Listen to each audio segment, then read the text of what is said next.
As if being 1984 weren't enough, it's also the 25th anniversary this year of C.P. Snow's famous Reed lecture, The Two Cultures and the Scientific Revolution, notable for its warning that intellectual life in the West was becoming increasingly polarized into literary and scientific factions, each doomed not to understand or appreciate the other. The lecture was originally meant to address such matters as curriculum reform in the age of Sputnik and the role of technology in the development of what would soon be known as the Third World. But it was the two-culture formulation that got people's attention. In fact, it kicked up an amazing row in its day. To some already simplified points, further reductions were made, provoking certain remarks, name-calling, even intemperate rejoinders, giving the whole affair, though attenuated by the mists of time, a distinctly cranky look. Today, nobody could get away with making such a distinction. Since 1959, we have come to live among flows of data more vast than anything the world has seen. Demystification is the order of our day. All the cats are jumping out of all the bags and even beginning to mingle. We immediately suspect ego insecurity in people who may still try to hide behind the jargon of a specialty or pretend to some database forever beyond the reach of a layman. Anybody with the time, literacy, and access fee these days can get together with just about any piece of specialized knowledge he may need.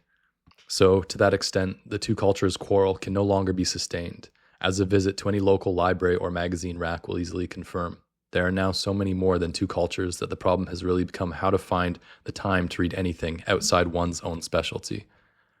What has persisted after a long quarter century is the element of human character.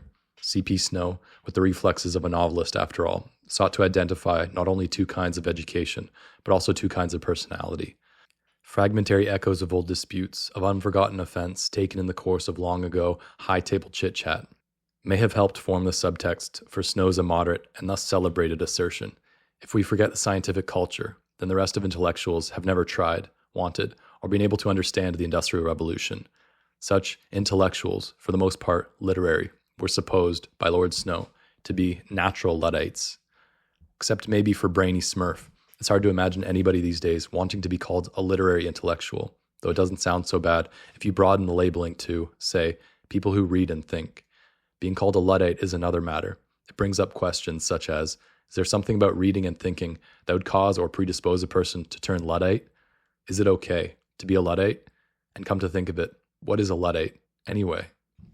Historically, Luddites flourished in Britain from about 1811 to 1816. They were bands of men, organized, masked, anonymous, whose object was to destroy machinery used mostly in the textile industry. They swore allegiance not to any British king, but to their own King Lud. It isn't clear whether they called themselves Luddites, although they were so termed by both friends and enemies. C.P. Snow's use of the word was clearly polemical, wishing to imply an irrational fear and hatred of science and technology.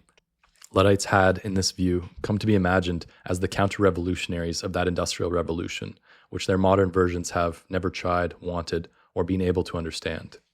But the Industrial Revolution was not, like the American and French revolutions of about the same period, a violent struggle with a beginning, middle, and end. It was smoother, less conclusive, more like an accelerated passage in a long evolution. The phrase was first popularized 100 years ago by the historian Arnold Toynbee, and had its share of revisionist attention, lately in the July 1984 Scientific American. Here in Medieval Roots of the Industrial Revolution, Terry S. Reynolds suggests that the early role of the steam engine, 1765, may have been over-dramatized. Far from being revolutionary, much of the machinery that steam was coming to drive had already long been in place, having in fact been driven by water power since the Middle Ages. Nevertheless, the idea of a techno-social revolution in which the same people came out on top as in France and America has proven of use to many over the years, not least to those who, like C.P. Snow, have thought that in Luddite they have discovered a way to call those with whom they disagree both politically reactionary and anti-capitalist at the same time. But the Oxford English Dictionary has an interesting tale to tell. In 1779, in a village somewhere in Leicestershire, one Ned Lud broke into a house and, in a fit of insane rage, destroyed two machines used for knitting hosiery. Word got around. Soon, whenever a stocking frame was found sabotaged, this had been going on. Says the Encyclopedia Britannica, since about 1710. Folks would respond with the catchphrase, "Lud must have been here." By the time his name was taken up by the frame breakers of 1812, historical Ned Lud was well absorbed into the more or less sarcastic nickname King, or Captain, Lud, and was now all mystery, resonance, and dark fun. A more than human presence, out in the night, roaming the hosiery districts of England, possessed by a single comic shtick. Every time he spots a stocking frame, he goes crazy and proceeds to trash it.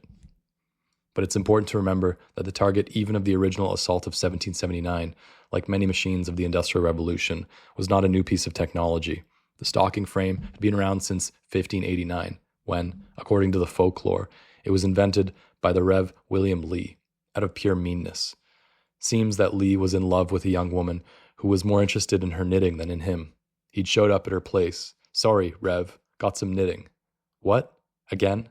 After a while, unable to deal with this kind of rejection, Lee, not, like Ned Lud, in any fit of insane rage, but let's imagine logically and coolly, vowed to invent a machine that would make the hand knitting of hosiery obsolete.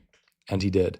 According to the encyclopedia, the jilted cleric's frame was so perfect in its conception that it continued to be the only mechanical means of knitting for hundreds of years.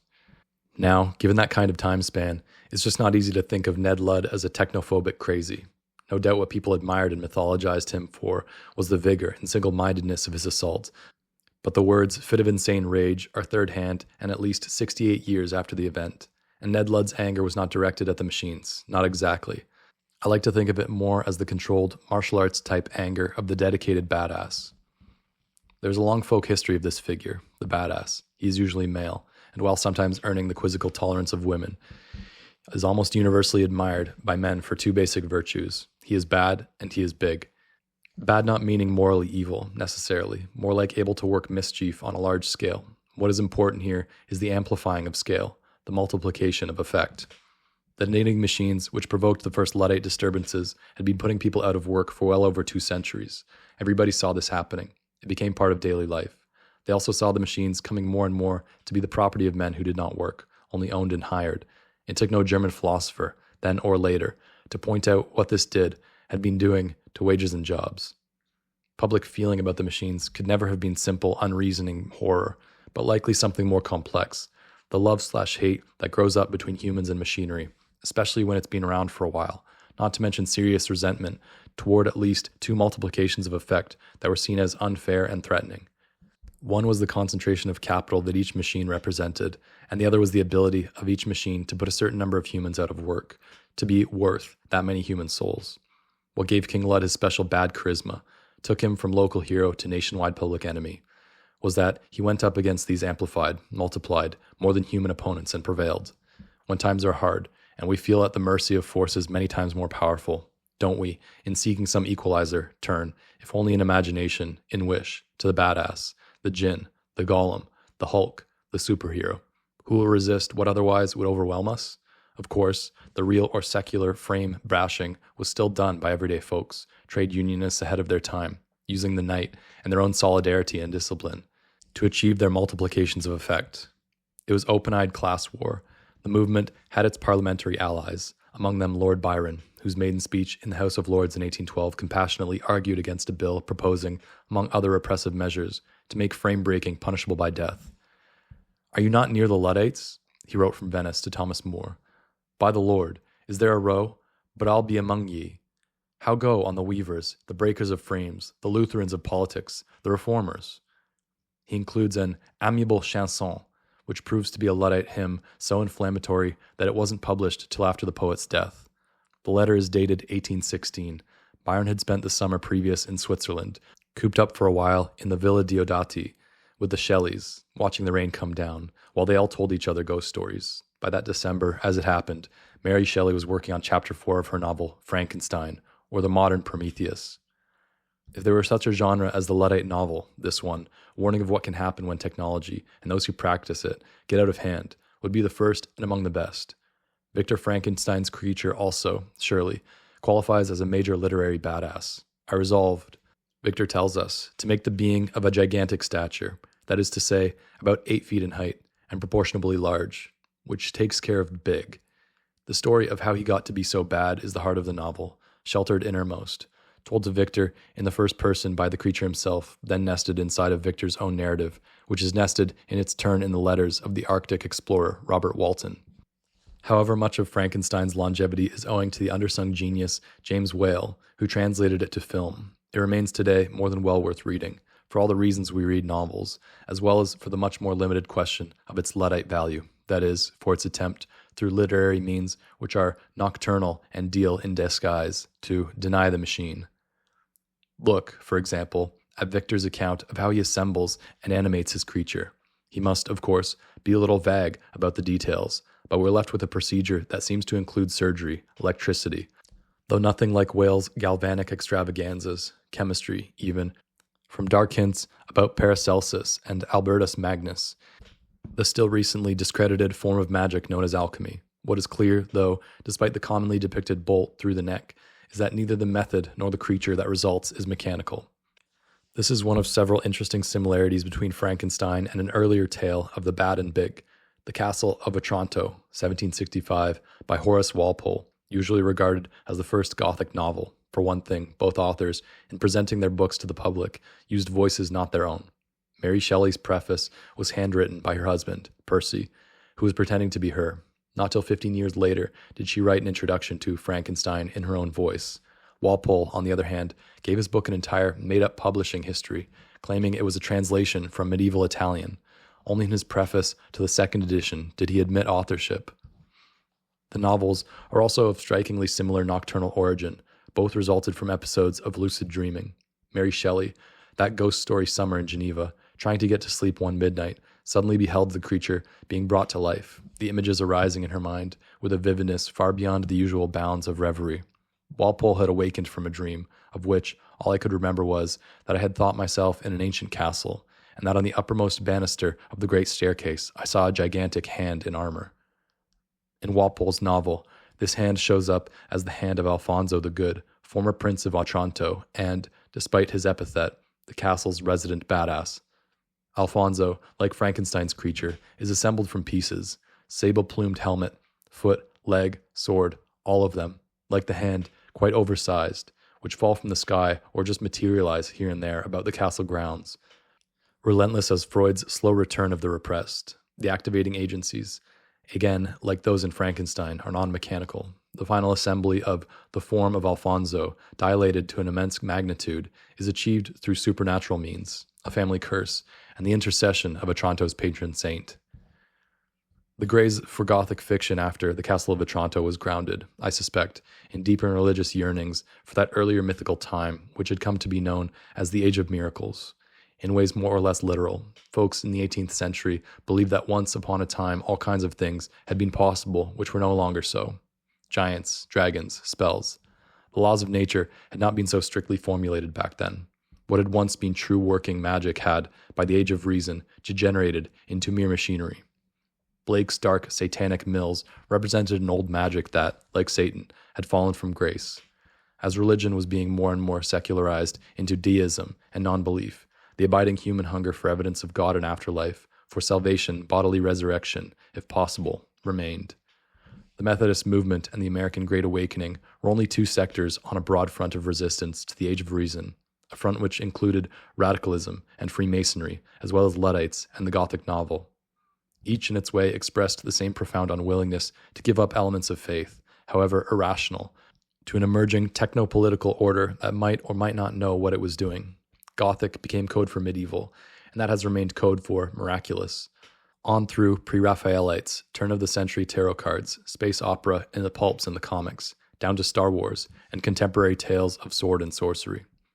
To insist on the miraculous is to deny to the machine at least some of its claims on us, to assert the limited wish that living things, earthly and otherwise, may on occasion become bad and big enough to take part in transcendent doings. By this theory, for example, King Kong, to 1933, becomes your classic Luddite saint. The final dialogue in the movie, you recall, goes, well, the airplanes got him. No, it was beauty killed the beast. In which, again, we encounter the same Snovian disjunction, only different, between the human and the technological. But if we do insist upon fictional violations of the laws of nature, of space, time, thermodynamics, and the big one, morality itself, then we risk being judged by the literary mainstream as insufficiently serious. Being serious about these matters is one way the adults have traditionally defined themselves against the confidently immortal children they must deal with. Looking back on Frankenstein, which she wrote when she was 19, Mary Shelley said, "I have an affection for it was the offspring of happy days, when death and grief were but words which found no true echo in my heart." The Gothic attitude in general, because it used images of death and ghostly survival toward no more responsible end than special effects and cheap thrills, was judged not serious enough and confined to its own part of town. It is not the only neighborhood in the great city of literature, so, let us say, closely defined. In westerns, the good people always win. In romance novels, love conquers all. In whodunits, we know better. We say, but the world isn't like that. These genres, by insisting on what is contrary in fact, fail to be serious enough, and so they get redlined under the label escapist fare. This is especially unfortunate in the case of science fiction, in which the decade after Hiroshima saw one of the most remarkable flowerings of literary talent and, quite often, genius in our history. It was just as important as the beat movement going on at the same time, certainly more important than mainstream fiction, which, with only a few exceptions, had been paralyzed by the political climate of the Cold War and McCarthy years. Besides being a nearly ideal synthesis of the two cultures, science fiction also happens to have been one of the principal refuges in our time for those of Luddite persuasion. By 1945, the factory system, which, more than any piece of machinery, was the real and major result of the Industrial Revolution, had been extended to include the Manhattan Project, the German long-range skyrocket program, and the death camps, such as Auschwitz. It has taken no major gift of prophecy to see how these three curves of development might plausibly converge, and before too long. Since Hiroshima, we've watched nuclear weapons multiply out of control, and delivery systems acquire, for global purposes, unlimited range and accuracy.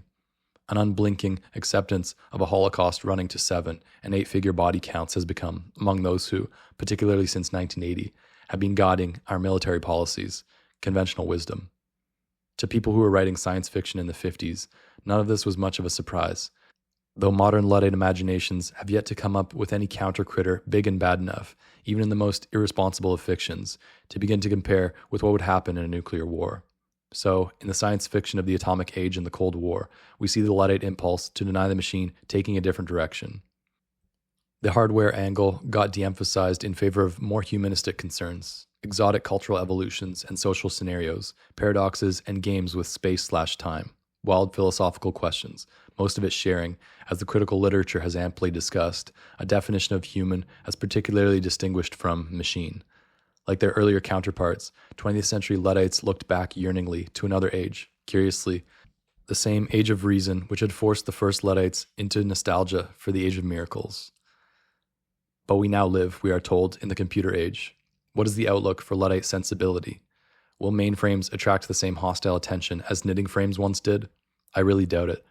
Writers of all descriptions are stampeding to buy word processors. Machines have already become so user-friendly that even the most unreconstructed of Luddites can be charmed into laying down the old sledgehammer and stroking a few keys instead. Beyond this seems to be a growing consensus that knowledge really is power, that there is a pretty straightforward conversion between money and information, and that somehow, if the logistics can be worked out, miracles may yet be possible. If this is so, Luddites may at last have come to stand on common ground with their Snovian adversaries, the cheerful army of technocrats who were supposed to have the future in their bones. It may be only a new form of the perennial Luddite ambivalence about machines, or it may be that the deepest Luddite hope of miracle has now come to reside in the computer's ability to get the right data to those whom the data will do the most good. With the proper deployment of budget and computer time, we will cure cancer, save ourselves from nuclear extinction, grow food for everybody, detoxify the results of industrial greed gone berserk, realize all the wistful pipe dreams of our days. The word Luddite continues to be applied with contempt to anyone with doubts about technology, especially the nuclear kind. Luddites today are no longer faced with human factory owners and vulnerable machines. As well-known President and unintentional Luddite D.D. Eisenhower prophesied when he left office, there is now a permanent power establishment of admirals, generals, and corporate CEOs, up against whom us average poor bastards are completely outclassed, although Ike didn't put it quite that way. We are all supposed to keep tranquil and allow it to go on, even though, because of the data revolution, it becomes every day less possible to fool any of the people any of the time. If our world survives, the next great challenge to watch out for will come. You heard it here first. When the curves of research and development in artificial intelligence, molecular biology, and robotics all converge. Oh boy, it will be amazing and unpredictable, and even the biggest of brass, let us devoutly hope, are going to be caught flat-footed. It is certainly something for all good Luddites to look forward to if, God willing, we should live so long. Meantime, as Americans, we can take comfort, however minimal and cold, from Lord Byron's mischievously improvised song, in which he, like other observers of the time, saw clear identification between the first Luddites and our own revolutionary origins. It begins, "As the Liberty lads o'er the sea bought their freedom, and cheaply, with blood, so we, boys, we, will die fighting, or live free, and down with all kings, but King Lud.